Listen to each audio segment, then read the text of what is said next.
that I think is going to be really good, and this is the topic of which I've already said it to the group here, and that is escaping self-deception.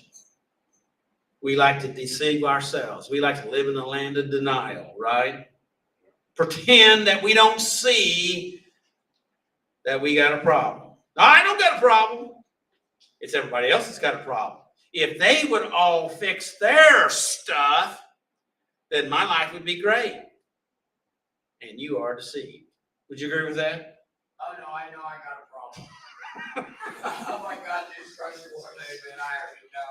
Well, that's good. You're, you know, you gotta be able to name it, to tame it, right? Yeah. Yeah. Even So when you try, sometimes everybody, they always tell me about quitting drinking, and I know they care, but sometimes what works for somebody else doesn't work for somebody else. well, that's absolutely true. I'm gonna need to get back into this, meeting here. So tonight we're going to be talking about escaping self-deception. That'd be a good thing for us to do. So, hey, turn your awareness up. You may not like this topic, and there's probably a reason why you don't. Right? There's a reason, because leave me alone. I want to stay in my self-deception or in my denial. Right? I've got the curtains closed, and I don't want to be able to see. Isn't that foolish that we do that to ourselves? That if we lie to others long enough, we will begin to believe our own lies. And what does that do to us? You think you get away with it? You don't think that it affects you? Well, we'll be talking about that tonight. So, step 5. We admit to God, to ourselves, and another human being the exact nature of our wrong. And today's topic goes right in, ties in so well with step 5, because if we are able to do step 5, admitting to God, to another human being, and to ourselves, then we're starting to pull out of that self-deception. Now, just because we start to see something doesn't mean we're all the way out, but it's a process. Would you not agree? It takes time for our thinking to change and for us to be able to see, because the trouble is, neuroscience tells us we actually don't even see what we see. We see what we think we see. Did you catch that? We oftentimes we see with our memory, and we don't see the way things are. We looked at stuff, and our eyes don't see pictures. It picks up energy waves, and our brain has to transform them. And the fact of it is, most of what we see, the brain fills in for us. It makes up stuff. It tries to match the way it needs to be. All right, a computer tries to guess at what it is that's going on and give you that information. Send you that information. Our brain is just like that. And that's the reason why lying doesn't just harm others. It actually messes with our own mind.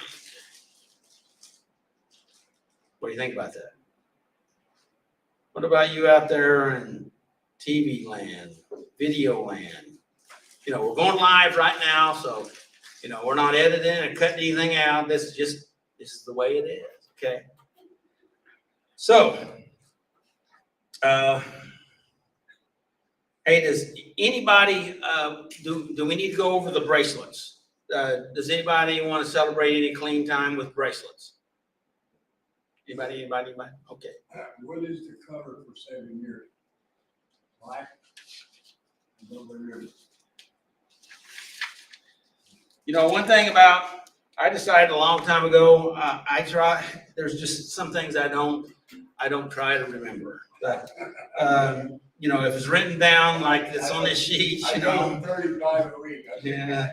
So, 7 years would be, silver, that'd be 5 or more. Well, I got the wrong bracelet. Okay. I got a black one. Okay, well, black one is for 2 or more. So it's, you know, that is actually correct. So if you want, I don't need to. okay, well, you can get a silver one if you like. Where else I go, they got the keychain. They said, Deborah, you got 15. I said, I know, I just want to see if you're going to give me one. Well, let's celebrate the successes, right? There you go. We need to do that. And you know what? That's good stuff for our brain, by the way. Everybody needs to be congratulated. So- Yeah. I agree. So, all right. So tonight we're going to go over a few quotes. Let's see what I got here. It says, "You'll never change your life until you change your choices." You'll never change your life until you change your choices. Is that not some truth there? If you don't like what's going on in your life, all you have to do is make some changes and make some new choices, healthy choices, by the way. Of course, if you want to mess your life up, you already know how to do that, right? Why are you smirking at me like that for? So, Emma McAdams says that curiosity is such a good quality to try to practice in your life, but she says curiosity is an antidote to anxiety. What do you think about that? She also says this, not like this. She says, we are not cognitive beings that have emotions. We are emotional beings that have thoughts. There would have been a day in my life I would have disagreed with that. But the more I learn, the more I agree with that statement. You may disagree. That's subject to change. Okay, do I want to read any more of these? Now, all right, Heather, won't you come on down and read us the 12 steps? Welcome, Heather.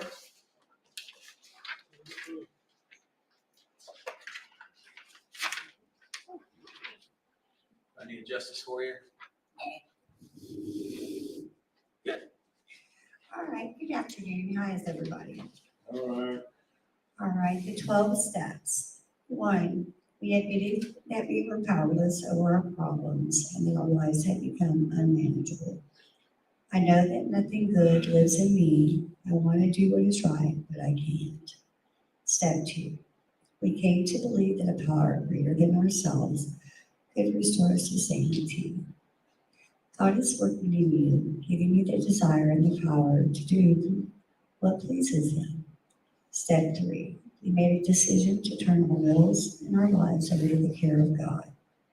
Dear brothers and sisters, I plead with you to give your bodies to God because of all He has done for you. Let them be a living and holy sacrifice, the kind He will find acceptable. Step 4, we made a searching and fearless moral inventory of ourselves.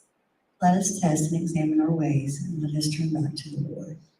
Step 5, we admitted to God, to ourselves, and to another human being the exact nature of our wrongs. Confess your sins to each other and pray for each other so that you may be healed. Step 6, we were entirely ready to have God remove these defects of character. Humble yourselves before the Lord, and He will lift you up in honor. Step Step 7, we humbly ask God to remove our shortcomings. If we confess our sins to Him, He is faithful and just to forgive us our sins and to cleanse us from all wickedness. Step 8, we made a list of all persons we had harmed and became willing to make amends to them all. Do to others as you would like them to do to you. Step 9, we made direct amends to such people wherever possible, except when to do so would injure them or others.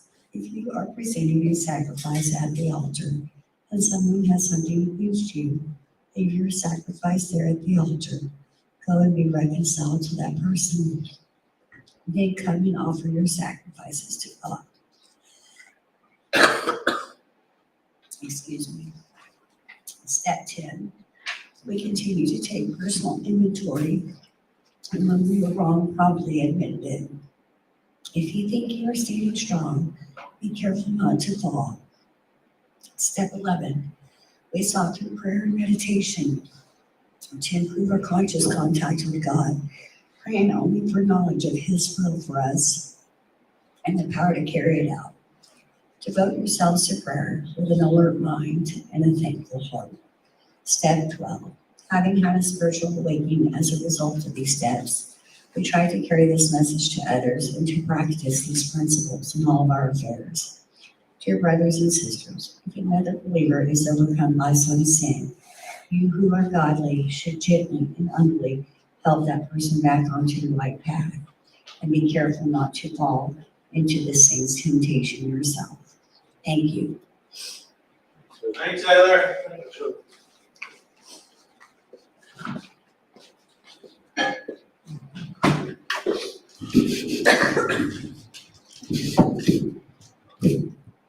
Hello, everybody.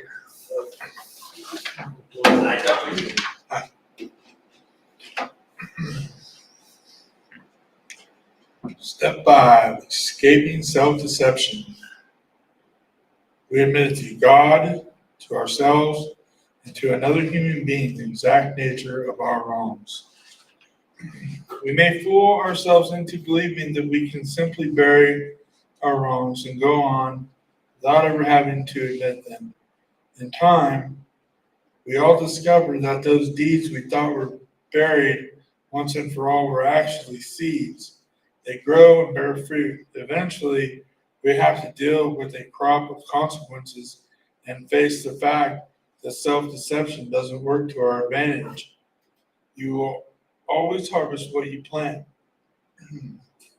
Those who only live to satisfy their own sinful nature will harvest decay and death from that sinful nature. Those who live to please the Spirit will harvest everlasting life from the Spirit. Galatians 6, 7, and 8. If we claim we have no sin, we are only fooling ourselves and not living in the truth. But if we confess our sins to God, He is faithful and just to forgive us our sins and cleanse us from our wickedness. Step 5 says goodbye to self-deception and hello to forgiveness and cleansing. We should note that there is cleansing from every wrong, not from wrongdoing in a general sense. Admitting the exact nature of our wrong includes giving our account in exact and specific terms. It is only when we get specific that we will no longer be able to fool ourselves about the nature of our wrongs. Since we cannot ignore God and get away with it anyway, we might as well come clean and be forgiven. I agree.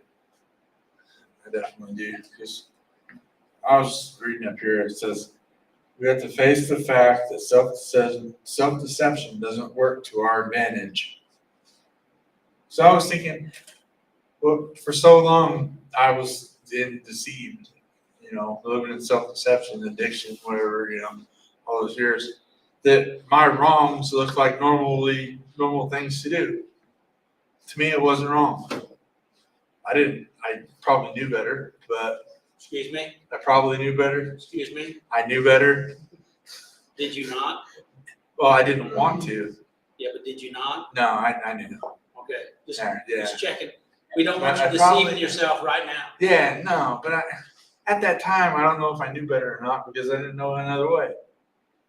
I didn't- Really? Is that the truth? That was my excuse. Yeah, Back that was then. your excuse. See, I just uncovered something. It's a slam sign. See, right there. Right there? Alright. But no, I was just thinking about when like you do so wrong for so long, it just seems right. So that's self-deception. It is, Right there. right there. Yeah. Staring you in the face. Bam, there you are. Just kidding. Just kidding. This is a very intense topic. It is. It really is. Because sometimes we can go like when I was in the beginning in recovery and I didn't work the 12 steps, I didn't learn none of this stuff. You know, so I was in recovery, but I wasn't learning recovery stuff all the way. Just picking up what I pick up at the meeting and go throughout my week and then or however, there's some people go to lots of meetings. I mean, but my main thing was knowing that I was wrong. Ultimately, knowing that I was wrong and facing it one day.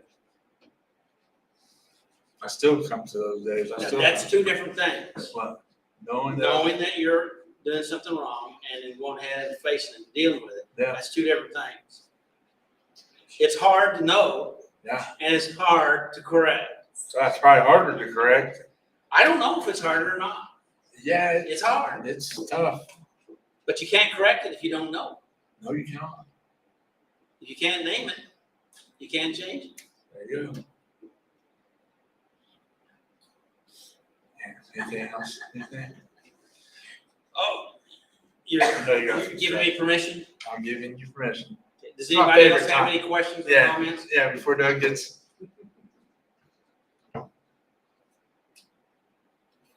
So, the scripture there out of Galatians, made reference to, for all were actually seeds. So what's your thoughts about that? Well, I thought like you planted all. I was thinking like, okay, I was watching this show on TV today, and like there was a cave in on a cave, and they had to go in this cave to get these people. And so the lady would leave a glove, a rubber glove, medical glove, to mark the way so that they wouldn't get lost when they brought the people back out. And I was sitting here reading this, and I said, oh, that lady, that's the seeds. That's like us planting seeds. And I thought, well, what if you come around the corner and the seed you planted years ago, it could be some big tough guy that you're mad at you or something, you know? Boom, right there in your face, you know? Stuff we planted years ago, sometimes could probably still come out today. Well, because we can, because the fact of it is, whatever we plant is going to grow. Where are we planting it though? In ourselves? Well, it may, before that, it talked about thoughts that we bear. Yeah. And so, but we not only plant in ourselves, we plant it in our Everything around us. life, we plant it in our community, we plant it in our world, we Everything plant we seeds touch. all over. I mean, Yeah. Wherever you throw those seeds. Yeah. Where Makes have sense. you thrown some of these seeds, Tommy? Some places, you know? You got that right. Now, the fact of it is, Got me on that one. yeah, but what you were getting to was about, we may have some consequences coming from seeds that we've planted, which is potentially true, right? Yeah. If we let, weeds grow easier than fruit or anything that produces vegetables or anything that we would normally try to consume. And but But it can consume us. But a lot of weeds seem to have the ability to throw a lot of seeds too. Have you ever noticed that? Yeah. But Some of them look real pretty too. But not all those seeds grow. Yeah. A lot of them can. But, you know, if we tend to our garden, we can eliminate some of those weed Stuff seeds. that's like laying dormant, waiting Yeah, to yeah. just sprout. And, any and the moment. fact of it is, if we're diligent, we can head them off at the pass earlier than later. Yeah. Right? Kind of like my brother, which has a tree service, he says, if people will just take care of those little saplings early instead of waiting 10 years, and where now it's a big tree, Yeah. It's a whole lot easier to get them in, in the first months or maybe even the first year than it is waiting until they get big and got roots and stuff, Yep, right? that's very true. I got lost for a second. Sorry. It's all right. I was reading notes and listening to him. Okay. But the roots, The roots. yeah, that's, I don't know. The roots, I think about it like, well, it says we'll be forgiven for this stuff, right? We can have forgiveness, but the fact of it is, we also, we have to deal with the crop, the consequences of the crop. Yeah. And that's part of, now, people don't like this, but that's part of our recovery process, dealing with the consequences. Hello? So we can't just shove it off on somebody else or just stuff it away. It's like it's not my fault now because I've been forgiven. Well, I'm better now. hey, no, and it's good, but dealing with the consequences helps us to develop that recovery inside, to make some changes. That's not what I want to be. That's not who I really am. I want to do good instead of doing harm. And I may have to take care of some consequences.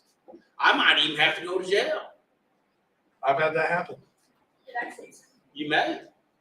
You know, I got that in DWI, it's on the 26th of last year. Every day I deal with those consequences because I drive on a hardship license.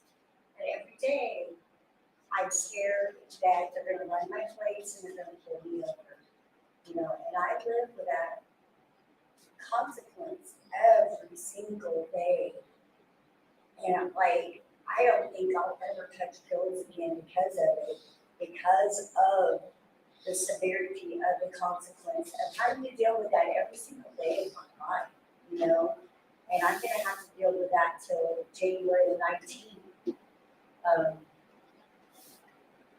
But that's, you know, And that's exactly what we're talking about. And if I can use your situation here is, there was, not that you weren't aware of these potential consequences, but what we were doing was we were escaping into denial, okay? We were pretending, well, I'll never get caught, it never will happen to me, or it won't be that bad if it does. We pretend, right? We deny, we lie. Hello, right? And if we don't, this is going to be a little harsh, and I don't mean it to be, I don't want to hurt anyone, but if we don't have the capacity to learn from the truth that we already know, then we have consequences that come up because of our choices to help us to learn. So something bad. If we live through it. Yeah. Yeah. Right? Yeah. That's harsh. But that's what step 5 is about, is that we finally come to the place that we admit, we understand, I'm ready to make a change, and I'm so much ready to make a change, I'll tell God about it, I'll confess it in myself, I'll recognize it, and I'll tell even another human being, which I so don't want to do, right? But if you can do that, that means you are working on being transformed. You are working in recovery. Does that make sense? What you just did right there was a true sign of working on some recovery right there. Because that was a hard statement to make. Because that's the first time you said that out loud in the meeting that I'm aware of. So congratulations. Go ahead. I'm good. I'm good. I just don't know who to call up here. Who's next? Willie? Thank you, guys. Thank you.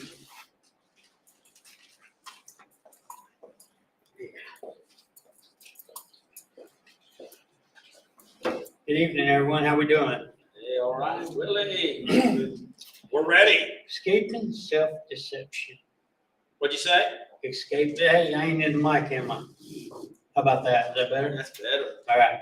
Escaping self-deception. Good. This has been a real struggle for me because this is one that I do quite frequently, or I did quite frequently. You can ask Doug because he's known me for years, and I've used them on him quite a bit. Not in the last 2-3 years. I'm gonna plead the fifth. You know I'm right. But no, I mean, come to think of it, I struggled.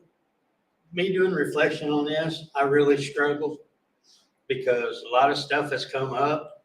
It has brought a lot of stuff up that I have done in the past that just, I wasn't ready. I still am not ready to deal with, but, it's come up. So now's the time to deal with it.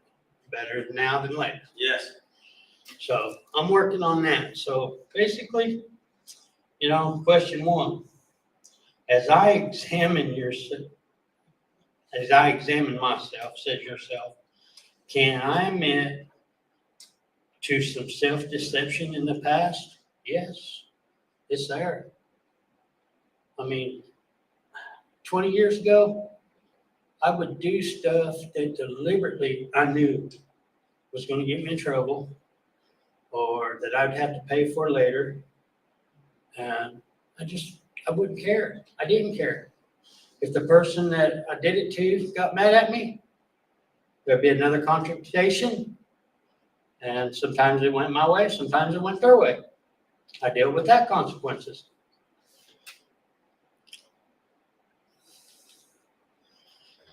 So, yes, I can say that on that. Number two, I got a comment Go ahead. on that question right there. Now, this does not pertain to you, as far as I know. But, I've known people that would get so upset at something, even their mate, and break out their windshield in their car. And it's in their own car, but it's in, you don't have to raise your hand, but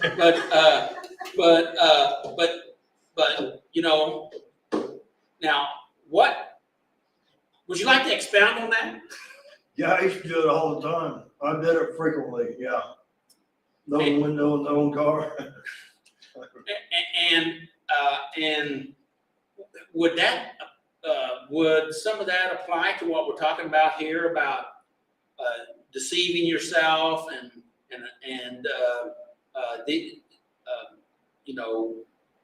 denying, what the cost is going to be for our actions? Would you have any thoughts on that, Matthew? Just kind of like tearing up your own stuff, or harming yourself, I guess. Yes. Yeah.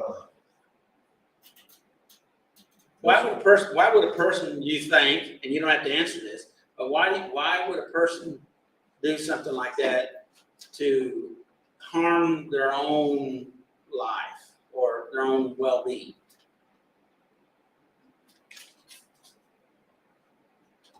I'm not sure.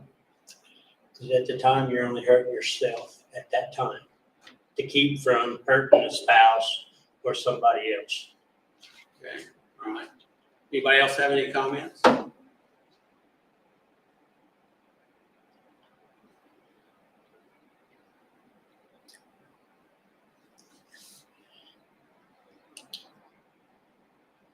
Not saying that I haven't done stuff, I've not intentionally broken out windshield, but, you know,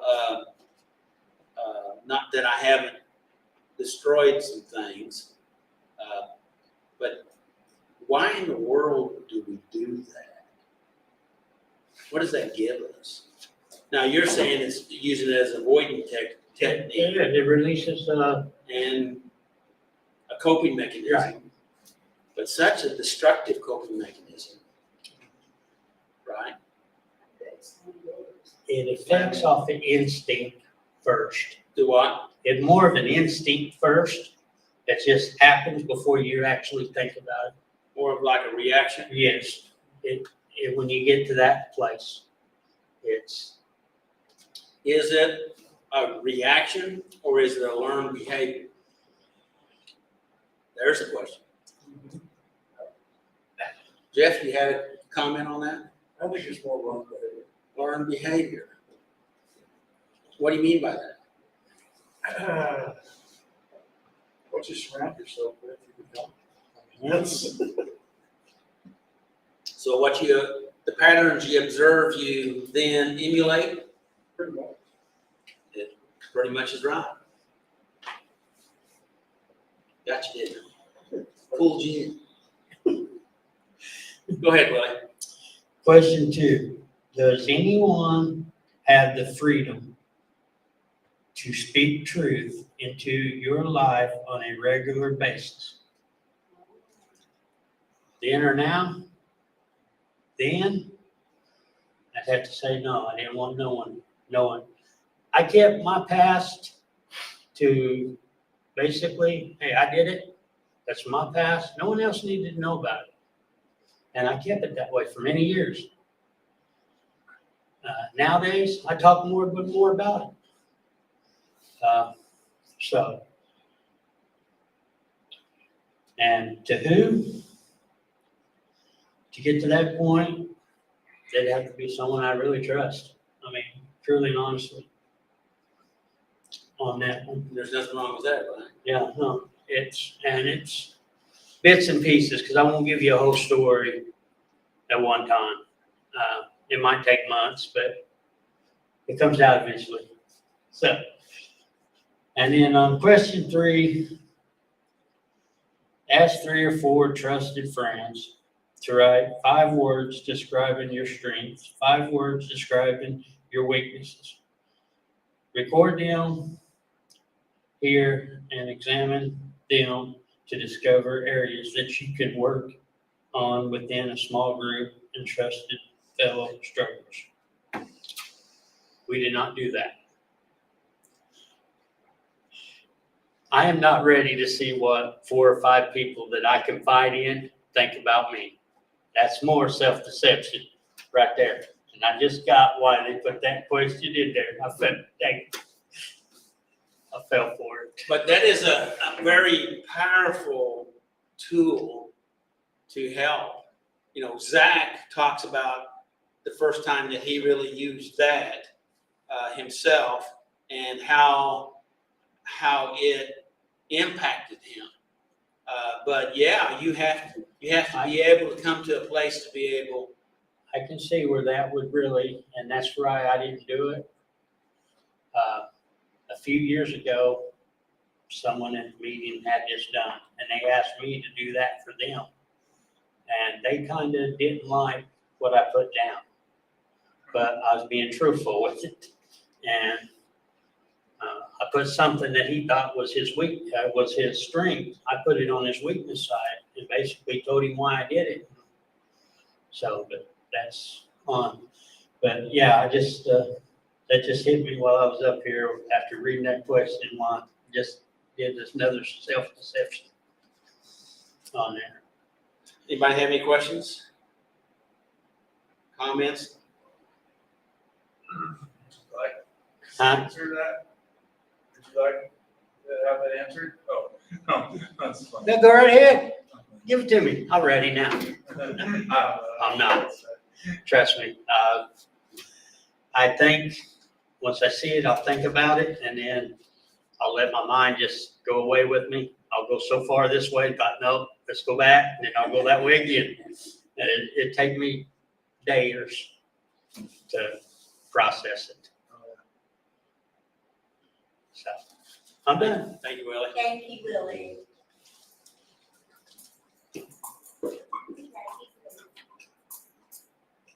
You know, it's not an easy thing. What? Should talk about my judge deal. It's not an easy thing to be, to disclose and open yourself up, and, you know, you made a statement that you're not being as vulnerable as it's asking you to be, but you're being more vulnerable than you used to be. Right. You know, so that's progress. All right, how's everyone tonight? You may need to pull it up a little bit more. Yeah, I'm a little shorter than you all. All right. Good evening. Good evening. All right, I'm gonna do just kind of escaping self-deception. Step 5 says we admitted to God, to ourselves, and to another human being the exact nature of our wrongs. And I looked up self-deception, and the theory suggests that if individuals act in ways that contradict their beliefs, they may change their beliefs and thoughts to align with their actions. I put justify, minimize, rationalize. And it says one common type of self-deception is shame-based hiding. And it says What does that mean? it's when it's like here lately, I've dealt with some things that I had to admit to my wife, and it's not been real easy to, because once I get into them, I go into hiding. I want to, the shame and the guilt and the wanting to beat myself up, wanting to tear myself down because of why I've done what I've done. But I think just like Adam and Eve, they went into hiding. Right. They felt ashamed because they felt they knew what God's command was. They did just the opposite of it, and so I think it puts us into shame when we're in, and then we hide, and then we isolate or whatever and then I think that's most of the time why people continue on in their own addiction and hurt, habit, hang-ups, because like me, if I get into addiction, I keep on going out there and continue on because I feel as though coming out of it, it's going to I don't know, I feel my actions because of my addiction and I run into that insanity, doing same things over and over and over, expecting the different result. And it leads me into isolation. And going back to what I was saying about my sharing with my wife, that every time I put myself back into the same old issue that I've had for years, it puts me into hiding, puts me into shame, guilt. I feel that she'd be my best friend. She should be somebody that I have to be honest with. And most of all, she encourages me. I'll go into more when I get into questions, but that's my take on that, the shame-based hiding. I think that a lot of it, what's your thought on that as far as? On the shame-based hiding? Yeah, the shame-based. Well, I think that is a real strong tendency, and having, being aware that we are ashamed and feeling ashamed, and we have a tendency to hide when we're ashamed, we have to become aware of that and use that as a tool to help us to make those changes. Right. To deal, and those are consequences that we need to clear up, clean up, and that will help us to not then be living in shame because we know we messed up. And so we have to let that help us to make those changes that we need to make. But like we were talking about a while ago, consequences. If we can't do it by a healthy choice of change, character. Okay, if you want to say it in this way, if we can't do it out of character, then we're going to put ourselves in a place that we have pain that will help us to induce to make those changes. And so it's kind of like maybe we should say, thank you, pain, for coming to remind me that I have to make some different healthy choices. And when we start making those healthy choices, every time we do that, we pull off some of those shame rags or clothing or things that's setting us free, and where we can then begin to be like ourselves more or proud of ourselves that we're able to do that and be that we want. Right. To be transformed. That's my thought. Yeah. Well, and I've seen myself, and like you said, we kind of reward ourselves when we do right. But in this same problem I've had, I was saying this, it makes me reward myself when I do good, but then when I do bad, then I'm upset. Man, why did I fail again? Why did I fail again? And I'm upset at myself because then I'm guilty, I'm shameful, and going to, this is all I've had this issue for years. And It's that just, question is a good question to ask yourself, because there are some reasons why, and that's where you're trying to do what we're talking about right here, is to escape self-deception, because there's a part of us that believes that using our old coping mechanisms is going to help me. It's the way out. It's my answer. It's my survival. It's my, I deserve it, or whatever it is that we use to deceive ourselves. Right. And so, and if we'll learn from our experiences, especially our missteps, mistakes, then we can begin to make those changes. And they're hard because they're ingrained in us. And so the battle is not on the outside, the battle's on the inside. There's only one way to win, and that's to keep and stay in the fight even when we mess up. Right. I think about what Paul said, in Romans 7, talked about, Right. What one thing I, want to do, I don't do. And this is out of Romans 7. And it's, the battle is there. I want to do good. I really want to do good. Love God, and I want to do what He wants me to do. But it's just like, on that other hand, I've got that. Isn't it true? Of course, I don't know the particular dynamics, but isn't it true that yes, you may have relapsed or messed up or made a mistake, but if you really back up and look at it, I'm not trying to say that what you did is okay, but the fact of it is, I'm thinking that probably you have spread those events out. They become further and further apart. And isn't that progress? Isn't it progress? It is, And we need to recognize, because sometimes people think, well, you know, I got it, it's over, and they're setting themselves up for relapse with that mindset, right?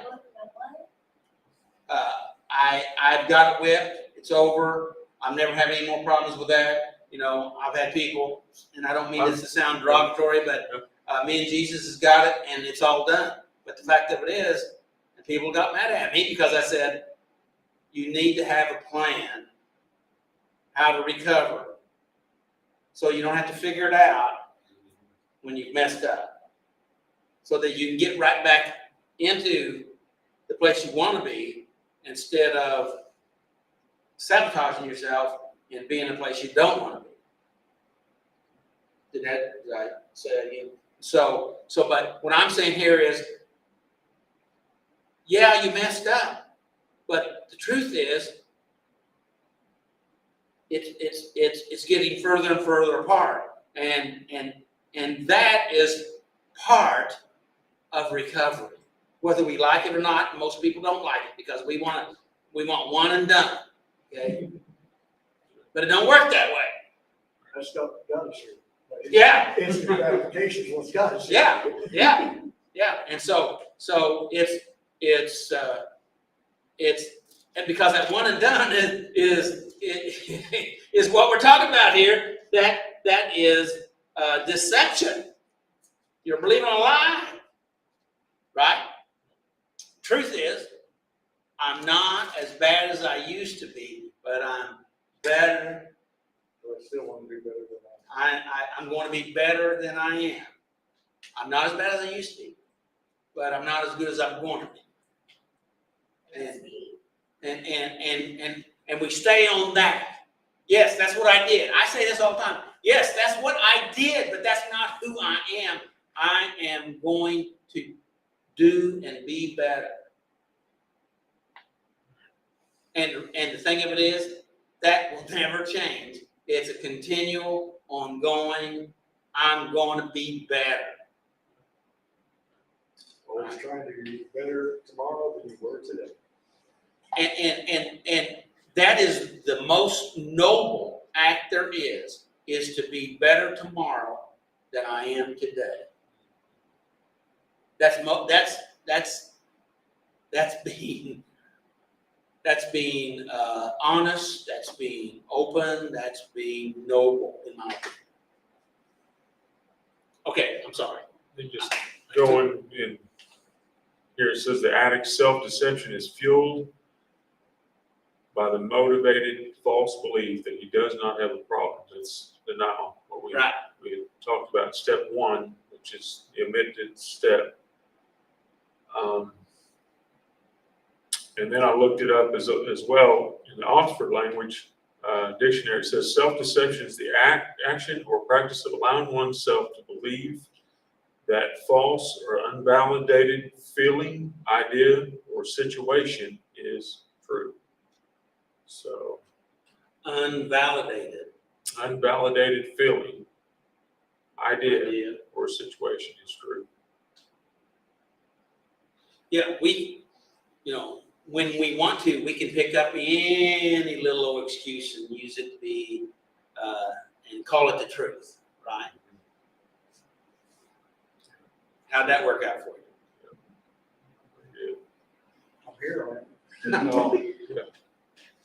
But it's pretty much all good. All right, We'll let the chair. thank you. Appreciate it. And we're gonna let you be first next week. How about that?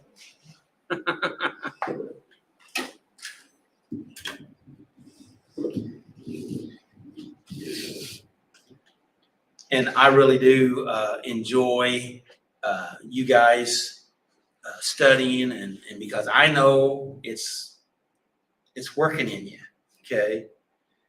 And I'm waiting on you. When are you gonna jump in the ring? We'll see. That's what I said. And thank you for your comments tonight. So, let's see. I got all kinds of scratches on here from today's lesson, and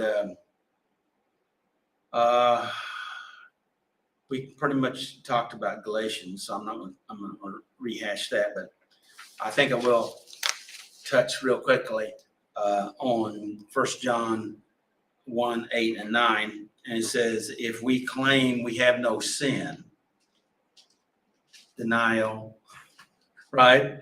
If we claim we have no sin, we are only fooling ourselves. Self-deception, fooling ourselves, right? And boy, what is it they used to say? The biggest fool is the fool that fools himself, right? And not live in the truth. Man, we choose, we were talking about breaking out windows in our own vehicles and destroying ourselves. We had to deny truth to be able to be self-destructive or to be destructive to anything, right? It comes right down to it.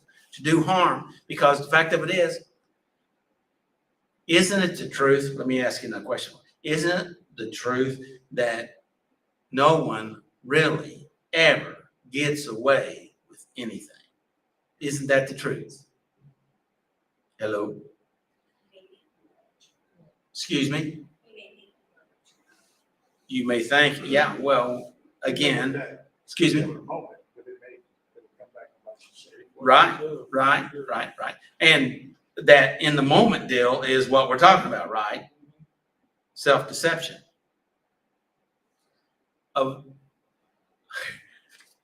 I know what's true, but I'm going to pretend, or I choose not to, and all we're doing is cutting our own throat.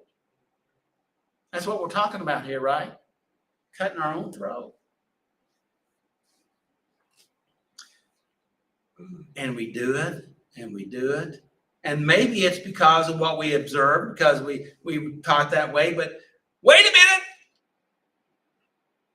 We somewhere along the line, we're going to have to figure out, this is not working out for me. I learned the wrong lesson. Right? Hello? Hello? Hello? Hello? Hello? Okay, let's go on. I can just drag these things out, can't I? Don't say anything. But if we confess our sin to God, He is faithful and just to forgive us of our sin and to cleanse us from all unrighteousness or wickedness. And so when we know, see, please catch this. I circled this statement here because I wanted to be sure that I brought this out. The importance of this statement. This is a very important strategic, statement here. But if we confess our sin, it's so important to realize that we've messed up. Instead of pretending or denying or trying to escape into that self-deception. And when we can finally say, I've messed up. I did wrong. I sinned. Whatever. But if we can do that, that is such a big turnaround time in us. Does that make sense? That's the beginning of the process. You say, well, it's painful. Yes, it's painful, but you know what? Right now, everything is going to be painful. If you continue that way, that is going to be painful. And my question is, which is going to be more pain in the long run? Hiding and lying, or coming clean with yourself and saying, I don't want to do this anymore.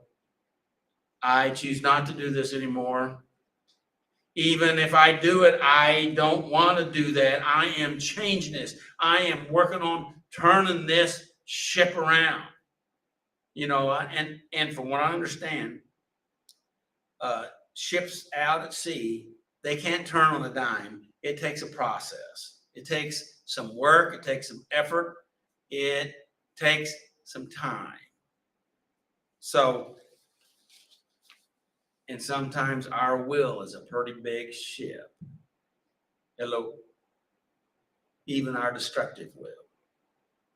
But if we continue to choose, if we continue to recognize, we can do it.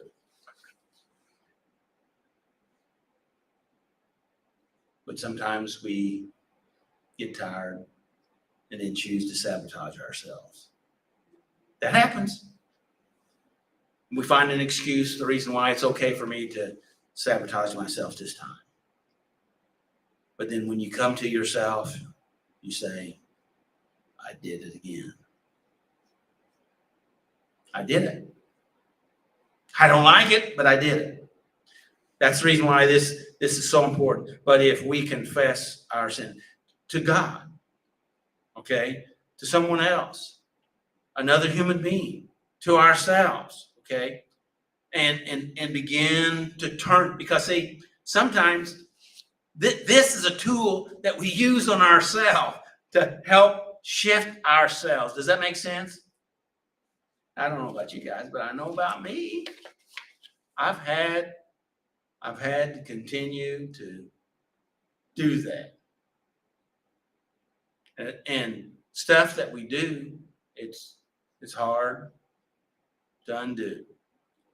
But we have to stay with it. And when you do stay with it, you like yourself better. Isn't that true?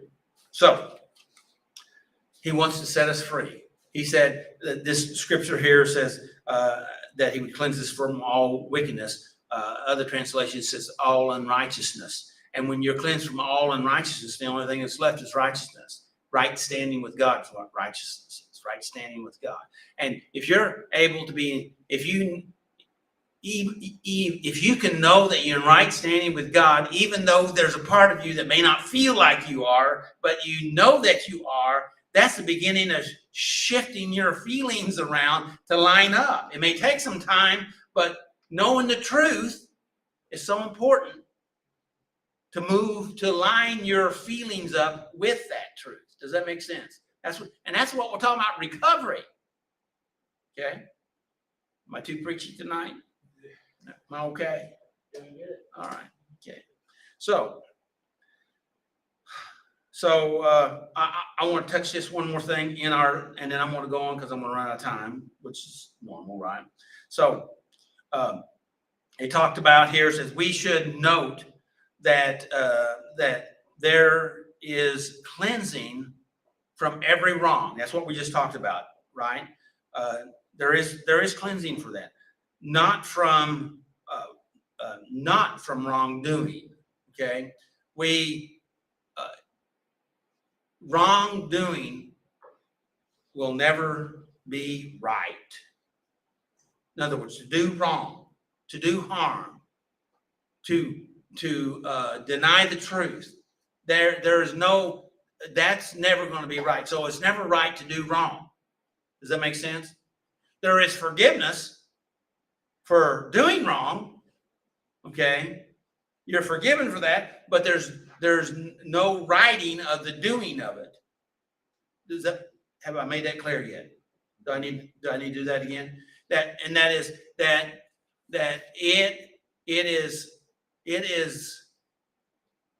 never. I talked with this guy one time, and he was saying he shot a guy in a bar fight. Okay, and the guy died. And there's no way that doing that can be right. You follow me? Right? But he can be forgiven for what he did. Does that make sense? Was that too harsh of a example? Because if we hold on to stuff that we did, then we'll never get free. We'll always live in that shame, right? Yes, that's what I did, but that's not who I am. You follow me? Hopefully that helps you. All right. So, all right, let's go with Carl Jung's statement here that a quote that I wanted to throw out here, and I've read it before, but I really like it, and I think it applies to our topic here, and that is that the psychological rule says, okay, the psychological rule says that when an inner situation is not made conscious, it happens outside as fate. That's the beginning of this. That's the first line. Okay. So what does that mean? That means that if we don't go ahead and become aware and deal with what we've done, what's eating at us, if we don't work on resolving it, if we keep it hid, like we're talking about, okay, if we keep it hid, it's not going to stay buried. It's going to pop its head up and climb out and get all over you, okay, somehow. And we're going to say, well, it's just fate, okay? I knew it'd come back and bite me. It'd show up, you know. You follow what I'm saying? This is the psychological rule that he's talking about here. That if we don't deal with it, if we continually keep suppressing and denying our issues, our pain, our sin, our addictions, our obsessive compulsive behaviors, our doings that are unhealthy and unwise, if we don't deal with it, look out. It's going to get you. That's what psychology's saying. Okay? Right? And we already intuitively know that, right? We know that about everybody else, maybe not about ourselves. Deception. Oh, too much fun. Okay. Let's go forward. That is to say, okay, that's what it says. That is to say, when the individual remains undivided. Okay, what in the world does that mean? When we think, when we keep it suppressed, we don't realize that part of us that has acted out, that aspect of us that did that we're trying to hide it. As long as we keep it all bottled up in one thing, then we're in a problem here. So let's back up. It says that when the internal situation is not made conscious, it happens outside as fate. That is to say, when the individual remains undivided, okay, in other words, we're not.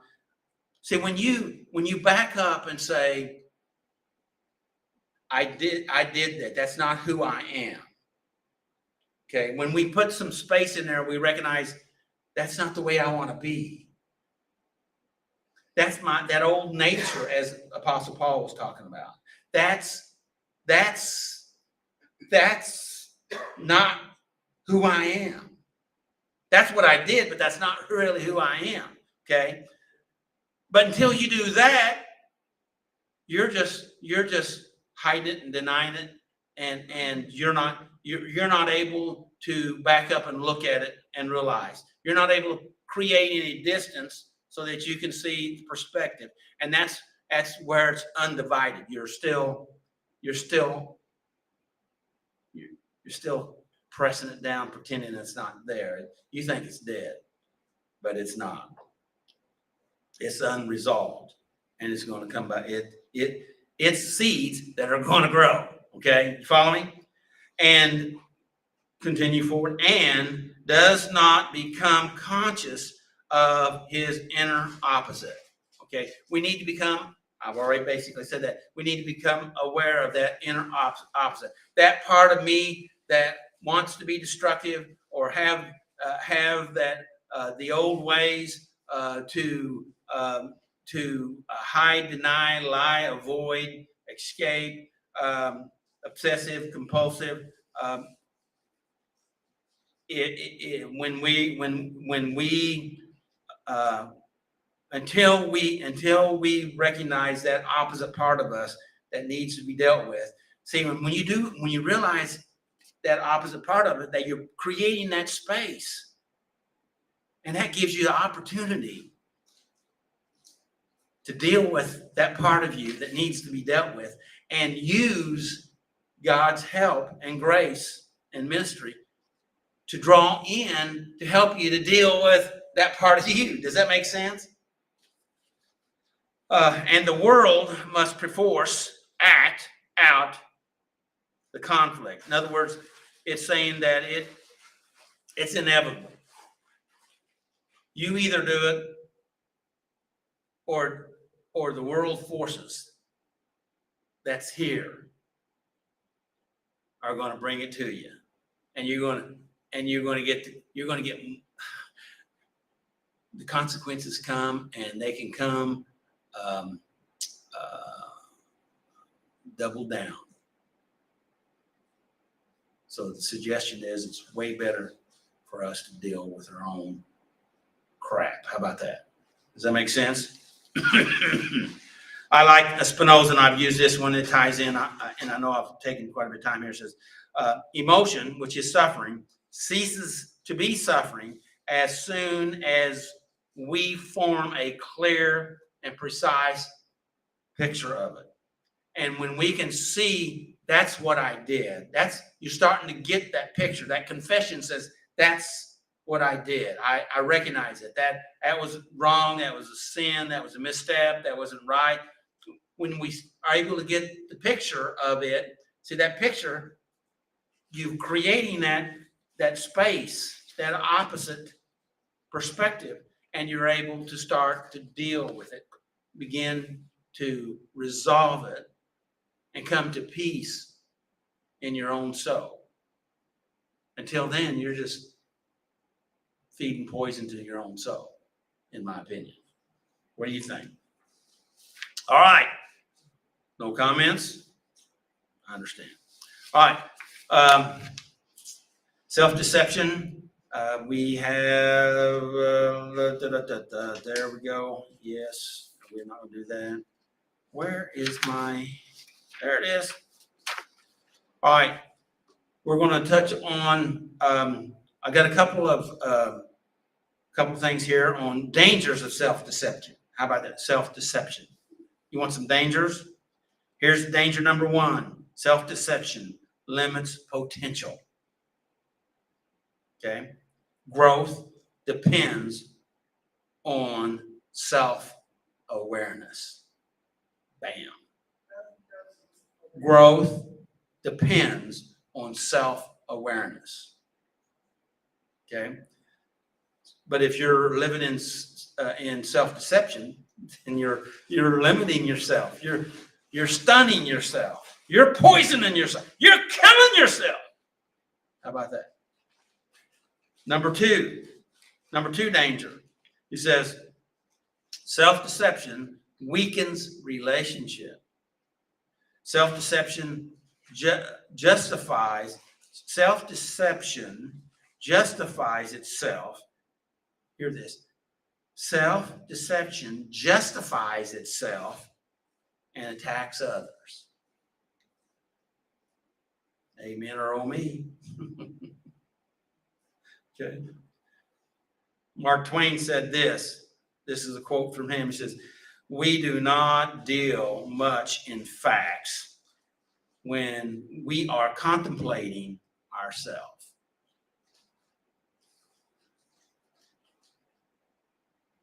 Because we're in self-deception. All right. We'll eliminate that one. Well, let's go. Now I'm going to touch on 5. I got about 6 minutes, 7 minutes. I got 5 symptoms of self-deception. How about that? Are you interested in some symptoms? Okay, 5 symptoms. All right. Symptom number 1, imposter syndrome. Okay, a successful person who believes that they're just lucky. Okay, but because they believe that they're not competent. Okay, things are going good, but they feel unworthy, right? And they feel like an imposter. Okay, what does that do to you? Okay, that is a symptom of self-deception. Okay, it's a symptom. Symptom number one. Symptom number two is an impulsive reaction. Okay, an impulsive reaction. A person who justifies thoughtless, knee-jerk reactions is cloaked in a fog of self-deception. Too much? Right? Right? A person who justifies thoughtless, right? All right, third symptom, number three, potential symptom of self-deception. So if you have this, you may be deceiving yourself. Okay? All right, number three, lack of concern for others. Lack of concern for others. Someone who says they don't care what others think or feel is likely walking in a fog of self-deception. Potential symptom number three. Number four, justification of bullying.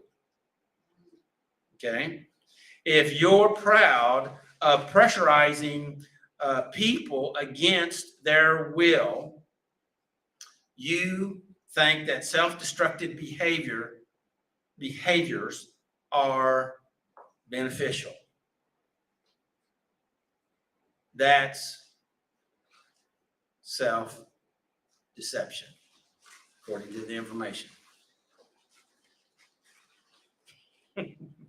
Okay, we're to the last one. You made it to the last one here. Self-deception symptom. Everyone's wrong. Okay, it's a symptom. Could be that might give you an idea. If you're a person that thinks that everyone's wrong, when everyone is wrong, you are wrong, but you can't see it. I didn't make these up, by the way. Don't respond to this, but did you identify any potential symptoms in your, or somebody you know?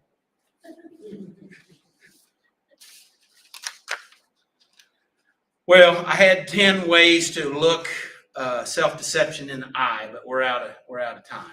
So, you want me to go through them real quick? All right, 10 ways to look at self-deception. 10 ways to look self-deception in a way. So it's a way of dealing with self-deception. Stay open to the possibility that you're lying to yourself. Yes, is that a good possibility? Number two, when 2 or 3 of your friends see something detrimental in your life, believe them. Number 3, corrective feedback isn't always wrong. Isn't always wrong. That's what they're saying. Isn't always wrong. Number 4, evaluate yourself by your, listen to this, evaluate yourself by your purpose and values. Evaluate yourself. This is a way to deal with self-deception, but you need to look, what is my purpose and values, not your resentments, your fears, and your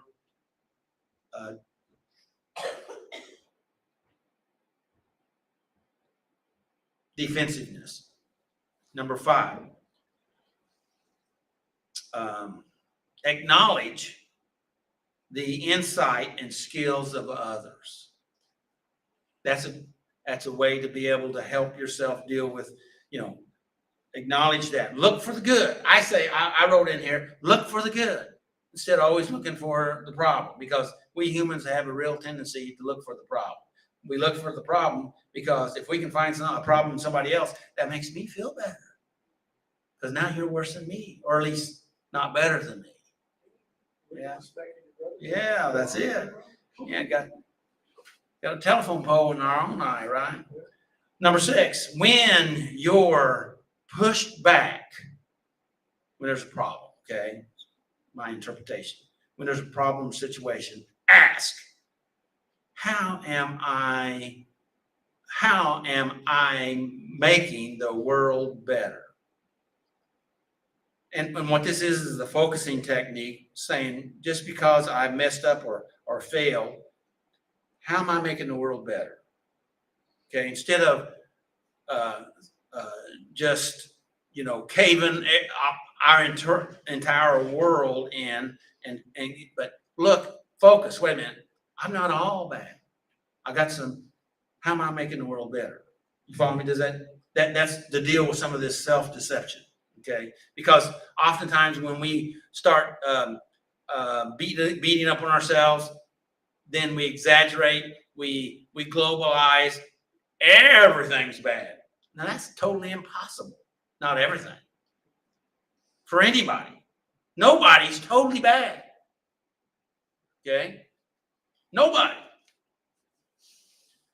Even though you might think so. Okay? They're totally bad. Well, they might have a nice smile. I don't know. All right, number 7. Set achievable short-term goals. Do something you can achieve. That's so important. Okay, we don't want to set ourselves up by failure to push things too far out that we can't obtain, and then use that a way to beat up on ourselves. Okay, I knew I'd never make it. Well, let's have some realistic short-term goals. Okay, that's one way to deal with self-deception, according to the information. All right, say I was wrong. Boy, okay, that's almost ties into what 1 John 1:9 was talking about, right? Say that I'm wrong. The person who is never wrong is wrong, according to the information. So that helps us to understand self-deception. Number 9, focus on self-development before other development, which again is looking for people's mistakes. Take care of that. Take care of the issue of our own stuff in our eye before we deal with somebody else's speck or issue, right? Take care of our side of the street. Okay, even if their side is not so good. In fact, you may even help a little bit on their side of the street, right? Sometimes we mow the neighbor's yard. Hello? All right. Last one. Is that right? Yeah, last one. Build relationships with a mentor. Patterns do make a difference. That you see patterns in other people, you say, I like to be more like that. I like to be less like that. I've had bosses that I learned what not to do. Okay. I've had some that I learned what I didn't want to do. Okay. So advisors, guides, sponsors, that helps us to have a little more clarity, come out of that fog and begin to start to see reality really the way that it is. Questions? Comments? Statements? Any of this helpful? Could be, maybe, a little. May the Lord bless you and keep you, and may his face shine upon you and give you his peace. And of course, always make healthy choices. Till next time. Next week, Okay, be here, bring somebody with you. How about that? And for you out there in TV land, come on down and be with us. Good evening. Good night. Sayonara.